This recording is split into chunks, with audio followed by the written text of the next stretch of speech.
नमस्कार दोस्तों, market at 11 में आप सभी लोगों का स्वागत है। चलिए देखते हैं मार्केट कैसा बिहेव कर सकता है सेकेंड हाफ में।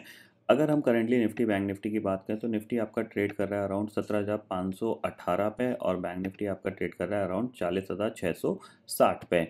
अब अंडरस्टैंड करते हैं मार्केट किस साइड मूवमेंट कर सकता है। तो उसका एक मूवमेंट आपको ऑलरेडी आ चुका है। अगर मॉर्निंग से आप देखोगे यहाँ पे कि अराउंड 17,390 या 400 के आसपास की ओपनिंग के बाद एक 100 पॉइंट का मूव ऑलरेडी आ चुका है यहाँ पे। और बैंक निफ्टी ने नेगेटिव ओपनिंग दिखाई थी। जो प्रीवियस डे लो था वहाँ से 40,350 से अभी ये 40,670 यहाँ पे ट्रेड कर रहा है। अब आपको क्या करना चाहिए, इस चीज़ को मैं आपको बताने की कोशिश कर रहा हूँ, थोड़ा सा ध्यान से समझिएगा, ठीक है। यहाँ पे आप देखोगे ग्लोबल मार्केट की सिचुएशन क्या है करेंटली। पॉजिटिव फ्यूचर्स काम कर रहे हैं। डाउ फ्यूचर करीब 400 पॉइंट ऊपर है और नैस्डैक फ्यूचर करीब 220 पॉइंट ऊपर है। अब यहाँ पे सबसे पहले मैं क्या करता हूँ, आपको अपनी ट्रेड दिखाता हूँ जो आज के दिन में मैंने करी थी। लास्ट ट्रेडिंग सेशन में हमने कोई ट्रेड नहीं करी थी। आज के दिन में मैंने अभी ट्रेड करी हुई है, आपको दिखेगा यहाँ पे, क्योंकि 2 मिनट की ट्रेडिंग थी, ये बिल्कुल 2 मिनट की ट्रेडिंग थी। दिखाता हूँ कैसे वो 2 मिनट की ट्रेडिंग थी। आप देखोगे यहाँ पे कि यहाँ पे देखो, पहला ऑर्डर आपको पेन लगा देता हूँ मैं ताकि आपको थोड़ा सा समझ में आए। क्यों करी थी ये भी मैं आपको बताऊंगा, ठीक है। अगर आप देखोगे पहला ऑर्डर यहाँ पे आपको दिखेगा 9:15 9 सेकंड पे है। यानी मैंने खुलते ही क्या बाई किया था, 40,700 की कॉल, 40,900 की कॉल, 17,700 की कॉल, 17,800 की, 17,600 की, 17,900 की ये कॉल मैंने बाय करी थी, ठीक है। और 9:17 पे ये सारा प्रॉफिट मैंने बुक कर लिया है। क्यों कर लिया है वो भी मैं आपको बताता हूँ, ठीक है। इतना आपको समझ में आ गया। जो अराउंड कैपिटल जो यूज़ हुई थी वो 22,000 23,000 के आसपास यूज़ हुई थी और अराउंड जो प्रॉफिट है वो 7,860 रुपये का है, ठीक है। अब यहाँ पे मैं आपको बताता हूँ कि हुआ क्या है, यहाँ पे मैंने क्यों इंस्टेंटली बाय किया था। देखो, ग्लोबल मार्केट ऊपर है और हमारा मार्केट फ्लैट खुल रहा है, फ्लैट खुल रहा है और प्लस बैंक निफ्टी नेगेटिव खुल रहा है। तो जाहिर सी बात है, ग्लोबल फ्यूचर्स अगर पॉजिटिव हैं तो हम गिरेंगे नहीं, ठीक है ना।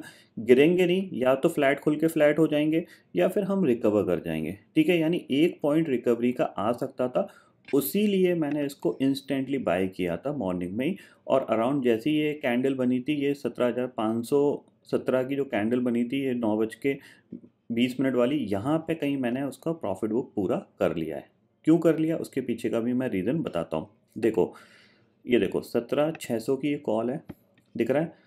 तो जो मॉर्निंग का मोमेंटम आया, ये मोमेंटम बहुत फास्ट होता है और इसमें जो प्रीमियम होते हैं वो बहुत तेज़ी से बढ़ते हैं, क्योंकि थोड़ा सा विक्स बढ़ जाता है, इसकी वजह से ये बढ़ते हैं। बट जैसे ही मार्केट सेटल्ड होने लगता है तो ये प्रीमियम बहुत तेज़ी से घटते भी हैं, ठीक है ना। क्योंकि देखो, निफ्टी ने नया हाई भी बनाया लेकिन प्रीमियम में नया हाई नहीं बना। और जैसी निफ्टी 100 पॉइंट ऊपर से 20 पॉइंट नीचे आ रहा है, आपको दिख रहा है ये प्रीमियम देखो कैसे गिर रहा है, ठीक है ना। अभी आपको ये सिचुएशन दिख रही है।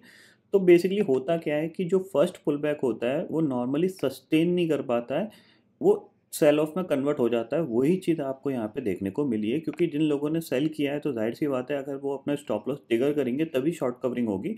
अदरवाइज वो क्या करेंगे, एक बार मार्केट को नीचे लाने की कोशिश करेंगे, अपनी पोजीशन को एग्जिट करेंगे, फिर जब दोबारा से मार्केट यहाँ पे ऊपर की तरफ मूव करेगा तब एक अच्छा मोमेंटम होता है। यानी हमेशा ध्यान रखो, ये फर्स्ट लेग ऑफ सेलिंग है। तो ये जो सेल होगा, बेसिकली ये जो रिकवरी आएगी, पहली ये ऑलमोस्ट सेलिंग में कन्वर्ट हो जाती है और फिर उसके बाद जो रिकवरी आती है ये एक डब्ल्यू पैटर्न का फॉर्मेशन होता है। तो ये जो रिकवरी होती है ये बहुत स्ट्रांग होती है, इसमें काफ़ी देर तक बने रहना चाहिए। इसमें आपको जितनी जल्दी प्रॉफिट मिल रहा है उतनी जल्दी प्रॉफिट लेके निकल जाओ। जो भी प्रॉफिट मिल रहा है, आपका एक सफिशिएंट टारगेट हिट हो गया, आप इसको लेके निकल जाओ। मेरा टारगेट 17,500 का था, क्योंकि मैंने कल भी आपको बताया था कि 17,450 के ऊपर एक स्ट्रॉन्ग मोमेंटम आपको 50-60 पॉइंट का इंस्टेंटली देखने को मिलेगा। वही चीज़ यहाँ पे हुई, ये 3 कैंडल में ही 60-70 पॉइंट निफ्टी चल गया था, ठीक है। समझ में आया आपको। अब क्या है, दूसरी प्रॉब्लम क्या है, दूसरी सबसे बड़ी प्रॉब्लम ये है कि ऑप्शन बाइंग के केस में अगर आप मेजर इंडेक्सेस में जाओगे तो यहाँ पे इंडिया विक्स देख रहे हो, ये इंडिया विक्स आपको करीब करीब 13.5 के आसपास ट्रेड करता हुआ दिखाई दे रहा है। और 13.5-14 का जो विक्स होता है ये सबसे खतरनाक विक्स होता है, खासकर ऑप्शन बायर्स के लिए।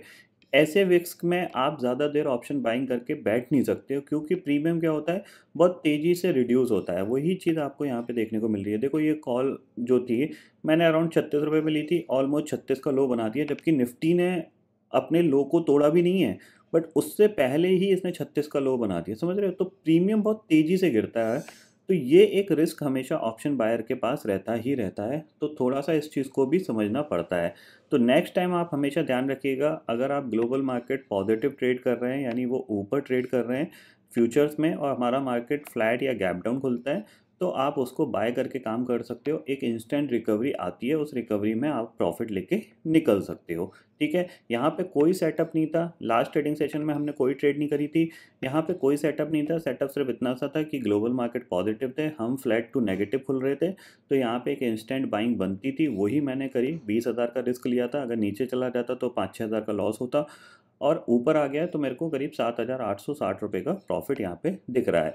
इसके बाद मैं अब शायद कोई ट्रेडिंग नहीं नहीं करूँगा। क्यों नहीं करूँगा, उसके पीछे का रीज़न है, अगर मैं कॉल बाय करता हूँ तो कॉल के प्रीमियम ऑलरेडी जंप कर चुके हैं। सिंपल सी चीज़ है, कॉल ऑलरेडी जंप कर चुकी हैं। और अगर मैं पुट बाय करता हूँ तो पुट के प्रीमियम उतनी तेज़ी से बढ़ेंगे नहीं, क्योंकि मार्केट क्या है, थोड़ा सा पॉजिटिव ही रिएक्ट करता रहेगा। समझ रहे हो?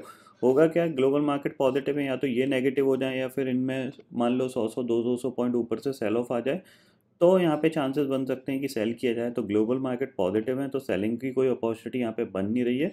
भले मार्केट यहाँ से हो सकता है धीरे धीरे दोबारा से नीचे की तरफ आ जाए, लेकिन उतना प्रॉफिट नहीं बन सकता, रिस्क ज़्यादा रहेगा यहाँ पे, ये चीज़ क्लियरली समझ लीजिए, ठीक है? अगर किसी को सेल करना है तो डे हाई का स्टॉप लॉस होना चाहिए, किसी का बाय करना है तो डे लो का स्टॉप लॉस होना चाहिए। करेंटली जो सिचुएशन है वो दोनों साइड पे 50-50% है, ये चीज़ आप क्लियरली यहाँ पे समझ लीजिएगा। कॉल साइड के जो प्रीमियम है वो ऑलरेडी बढ़ चुके हैं, ज़्यादा अपॉर्चुनिटी उनमें मिल नहीं सकती है, इसलिए मैं कॉल अब फर्दर बाय नहीं करूँगा। और पुट साइड पे बाय करने का रिस्क है, क्योंकि ग्लोबल मार्केट पॉजिटिव है, तो कहीं से भी मार्केट क्या करेगा, यहाँ से ये ऊपर रिकवरी दिखा देगा। समझ रहे हो? ये ऊपर गया, ये नीचे आया, फिर यहाँ से दोबारा से ऊपर चला जाएगा, तो पुट साइड पे लॉस होने के चांसेस ज़्यादा बन सकते हैं। इतनी कहानी आपको समझ में आ गई कि कहाँ पे क्या हुआ, कैसे हुआ, ठीक है? अब बात कर लेते हैं कि एक्चुअल में आपको एनालिसिस के तौर पे क्या करना चाहिए। देखो, अगर आपने मॉर्निंग में कोई ट्रेड डाली है और आप प्रॉफिट में हो, तो मेरे हिसाब से आपको स्क्रीन बंद कर देनी चाहिए अब। क्यों? क्योंकि अब यहाँ से मार्केट आपको थोड़ी-सी क्या करेगा, एक इस तरीके का मार्केट बनाने की कोशिश करेगा। ये नीचे आया, यहाँ से इस तरीके से ये जाने की कोशिश करेगा, ठीक है? तो इसमें आपको कोई ज़्यादा प्रॉफिट मिलने वाला नहीं है। 1-2 पॉइंट के लिए आए हो वो अलग चीज़ है, बट कोई अच्छा प्रॉफिट यहाँ पे नहीं मिलेगा कि 10,000 पे 2,000 मिल जाए या 20,000 पे 3-4 हज़ार रुपये मिल जाए, इस टाइप का प्रॉफिट नहीं मिलेगा। थोड़ा-सा यहाँ पे रिस्क बढ़ जाता है, आप इतना आप क्लियरली समझ लीजिए। सेम चीज़ बैंक निफ्टी के लिए है। बैंक निफ्टी में भी जो एक कह सकते हैं कि वीकनेस है, वो थोड़ी-सी अभी भी बनी हुई है, क्योंकि एग्जैक्टली इसने जो रेजिस्टेंस फेस किया है वो इसी हाई के आसपास रेजिस्टेंस फेस कर रहा है, जो कि 40,660 का है। अब यहाँ से हो सकता है ये इसी चैनल के अंदर दोबारा से कामकाज करने लगे, ठीक है? तो इस चैनल में आपको क्या मिलेगी, वही सेम वॉलेटिलिटी मिलेगी। कभी ये नीचे आ जाएगा, कभी ऊपर चला जाएगा, कभी नीचे आएगा, कभी फिर ऊपर चला जाएगा। इतना आप क्लियरली समझ लीजिए। ऑप्शन चेन डाटा को अगर हम करेंटली देखें तो यहाँ पे आपको देखने को मिलेगा, थोड़ा सा वीडियो बड़ा हो गया है, बट आपको इसमें कुछ ना कुछ समझने आएगा, ठीक है? 17,500 की कॉल पे 93 लाख का ओपन इंटरेस्ट है, पुट पे 42 लाख का ओपन इंटरेस्ट है। 17,400 की कॉल पे आपको 61 लाख का ओपन इंटरेस्ट दिख रहा है, पुट पे कितना है, 93 लाख का ओपन इंटरेस्ट है। यानी अब यहाँ पे जो मार्केट में जो मेजर मूवमेंट आएगा वो 17,400 के ब्रेक होने के बाद आएगा, या फिर 17,550 के ऊपर निकलने पे आएगा। बस 17,400 17,500 के बीच में कुछ नहीं होगा, ये चीज़ आप क्लियरली समझ लीजिए। इसके बीच में मार्केट सिर्फ जिगजैग करेगा और उसमें आपका प्रीमियम मीटिंग करने की कोशिश करेगा, ठीक है? इतना आपको समझ में आ गया, ये लॉजिक पूरा ट्रेड का लॉजिक समझ में आ गया। ट्रेड क्यों डाली थी, क्या रीज़न था, वो भी मैंने यहाँ पे एक्सप्लेन कर दिया है, और मार्केट का जो बिहेवियर है वो भी मैंने आपको यहाँ पे एक्सप्लेन कर दिया है। तो आई होप दोस्तों ये पर्टिकुलर डाटा आपको समझ में आ गया होगा। दोस्तों फिलहाल इस वीडियो में इतना ही है। आई होप ये वीडियो आपको पसंद आएगा। वीडियो पसंद आता है तो लाइक और शेयर ज़रूर करिएगा, और चैनल को जो सब्सक्राइब कर लीजिए, क्योंकि मैं सुधीर लेके आता रहूँगा हर दिन आपके लिए नए नए वीडियो। इसी के साथ शुक्रिया दोस्तों, जय हिंद।